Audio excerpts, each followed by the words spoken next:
എല്ലാവർക്കും പുതിയൊരു വീഡിയോയിലോട്ട് സ്വാഗതം. അപ്പോൾ നമ്മൾ താമര പൂക്കളൊക്കെ വിരിഞ്ഞ് തുടങ്ങി കേട്ടോ. കുറച്ച് പേര് ബഡായിട്ട് നിൽക്കുന്നു, കുറച്ച് പേര് പൂവൊക്കെ ഇട്ട് നിൽക്കുന്നു. അപ്പോൾ ഇന്ന് വിരിഞ്ഞ പൂക്കളൊക്കെ ഒന്ന് നോക്കിയിട്ട് വരാം കേട്ടോ. ഇതാ ആദ്യത്തെ വെറൈറ്റി കാദംബരിയാണ് കേട്ടോ. നല്ല ഭംഗിയുള്ള കളറാണ്, ട്രോപ്പിക്കൽ വെറൈറ്റിയാണ്. എന്താ ലൈറ്റ് പിങ്ക് കളറിൽ എനിക്കൊരു ഇഷ്ടപ്പെട്ട വെറൈറ്റിയിൽ ഒന്നാണ് കേട്ടോ ഈ കാദംബരി. S1 പോലെ തന്നെ നല്ലൊരു വെറൈറ്റിയാണ് AW7 റെഡ്. S1ഉം AW7 റെഡ് ഏതാണെന്നൊക്കെ അറിയാൻ പറ്റില്ല കേട്ടോ. ചിലവർ ആ രീതിയിലൊക്കെ അങ്ങോട്ടും ഇങ്ങോട്ടൊക്കെ മാറ്റി കൊടുക്കുന്നുണ്ട്. അപ്പോൾ ഇതാണ് കേട്ടോ കറക്റ്റ് ഐഡി. ഇത് വാട്സാനയുടെ ഫസ്റ്റ് ഫ്ലവറാണേ. ഞാൻ വളമൊന്നും വെച്ച് കൊടുക്കില്ല, ഇനി ഇച്ചിരി ചാണകപ്പൊടിയൊക്കെ ഇട്ട് കൊടുക്കണം കേട്ടോ. ഇത് ഹരിത എന്നൊരു വെറൈറ്റിയാണ് കേട്ടോ. ഇതിന് ട്യൂബറൊന്നും കിട്ടിയിട്ടില്ല. അത് കണ്ടോ, റിപ്പോർട്ട് ചെയ്തിട്ടില്ല, നിറയെ ബഡ് ഇങ്ങനെ വന്നുകൊണ്ടിരിക്കുന്നതാണ് കേട്ടോ. അത് കണ്ടോ, ട്യൂബറേ കിട്ടിയിട്ടില്ല നട്ടിട്ട്. നല്ലൊരു വെറൈറ്റിയാണ് കേട്ടോ ഹരിത. അടുത്തത് പീക്ക് ഓഫ് പിങ്ക് ആണ് കേട്ടോ. 2 ബഡ് വന്നിട്ടുണ്ട്, ഇനിയും ബഡൊക്കെ വരും കേട്ടോ. Tropical variety. ഇത് ഫസ്റ്റ് ഫ്ലവറാണ് കേട്ടോ.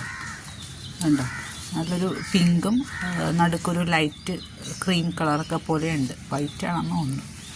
നല്ലൊരു വെറൈറ്റിയാണ്, പഴയ വെറൈറ്റിയാണ് ഇത് നിത്യമാണ് കേട്ടോ. ബോൾ വെറൈറ്റിയാണ്. ഒത്തിരി പൂക്കളുണ്ടാവും കേട്ടോ. ഇതൊക്കെ ബഡ് വന്നേക്കണേ.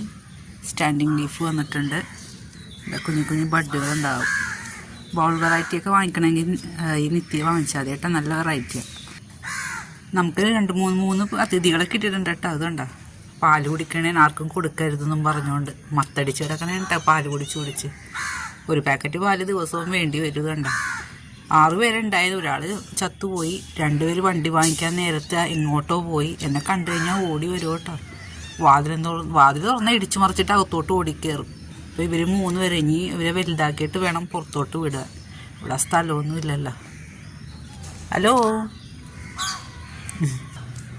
ഇതിൻ്റെ അമ്മ കുറച്ച് ഒരാഴ്ച പാല് കൊടുത്തു. അത് കഴിഞ്ഞ് എങ്ങോട്ടോ പോയി, പിന്നെ വന്നിട്ടില്ല ഇതുവരെ. അത് എനിക്ക് തോന്നണ ചത്തുപോയി തോന്നണം. ആകെ ക്ഷീണിച്ച് തളർന്ന ഇരുന്നേച്ച കേട്ടോ. ഇപ്പം ഞാനാണ് ഇവരെ നോക്കണത്. അപ്പം ഇവരെ വലുതാക്കിയിട്ട് വേണം പുറത്തോട്ട് വിടാൻ. അങ്ങനെ നമ്മൾ മുകളിൽ വന്നേക്കണേ കേട്ടോ. ഇതാണ് എംബാബെ.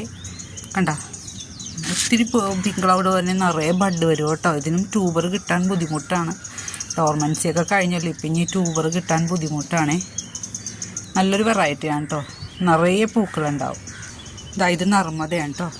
നർമ്മദയ്ക്ക് ഞാൻ വളമൊന്നും വെച്ച് കൊടുത്തില്ല. റണ്ണർ ഉണ്ടായത് അങ്ങ് താഴ്ത്തി വെച്ചെടുത്തുള്ളൂ. ബഡ് വന്ന് പൂവ് ഇട്ടു. ഇനി 2-3 ബഡ് ഉണ്ട് കേട്ടോ അതിൽ. നമ്മൾ AW7 വൈറ്റ് കണ്ടില്ല, അതുകൊണ്ട് റെഡാണ് കേട്ടോ. ഇതും ട്രോപ്പിക്കൽ വെറൈറ്റിയാണ്. ബഡൊക്കെ ഇവിടെ നിൽപ്പുണ്ട് കേട്ടോ. ഇനി NPK വെച്ച് കൊടുക്കണം. ഋഷിയുടെ ഫ്ലവറിൻ്റെ പിക്ക് എടുക്കാൻ മറന്നു കേട്ടോ. നല്ല ഭംഗിയുള്ള ഫ്ലവർ ഇപ്രാവശ്യം ഉണ്ടായത് കേട്ടോ. എനിക്ക് സമയം കിട്ടിയില്ല വണ്ടി എടുക്കാനുള്ള. വെപ്രാളപ്പെട്ട ഈ വീഡിയോ ഒക്കെ എടുക്കാൻ മറന്നു. ഇതിൻ്റെ ബഡ് പൂ വിരിയുമ്പോൾ ഞാൻ വീഡിയോ എടുത്തരാം കേട്ടോ. പിന്നെ ഇതൊരു പുതിയ വെറൈറ്റിയാണ് കേട്ടോ. നാഗവല്ലി എന്ന് പറയും. ഇതിന് ബഡ് വന്നിട്ടുണ്ട് കേട്ടോ. ബഡൊക്കെ വിരിയുമ്പോൾ ഒരു ഷോർട്സ് ഇടാം. പുതിയ വെറൈറ്റി വാങ്ങിച്ചത് നാഗവല്ലിയും പിന്നെ ശ്യാമള എന്നൊരു വെറൈറ്റിയാണ് കേട്ടോ. അതിന് വലിയ ലീഫൊക്കെ വന്ന് തുടങ്ങിയിട്ടുണ്ട്. പിന്നെ മിക്കതിലും ബഡൊക്കെ ആയിട്ട് നിൽക്കണേ കേട്ടോ. നമ്മുടെ വജ്ര എനിക്കിഷ്ടപ്പെട്ടൊരു വെറൈറ്റിയാണ്. ഭയങ്കര ഇഷ്ടമാണ് വജ്ര. നല്ല ഭംഗിയാണ് കാണാൻ. ഇതിൻ്റെ അറ്റത്തൊരു പീച്ച് കളറും വൈറ്റും നടുക്ക് ഗ്രീനും. അപ്പം നിങ്ങൾക്ക് ഇഷ്ടപ്പെട്ട വെറൈറ്റി ഏതാണെന്നൊന്ന് കമൻറ്റ് ചെയ്തേക്കണം കേട്ടോ. പിന്നെ സബ്സ്ക്രൈബ് ചെയ്യാനും മറക്കല്ലേ. Bye bye.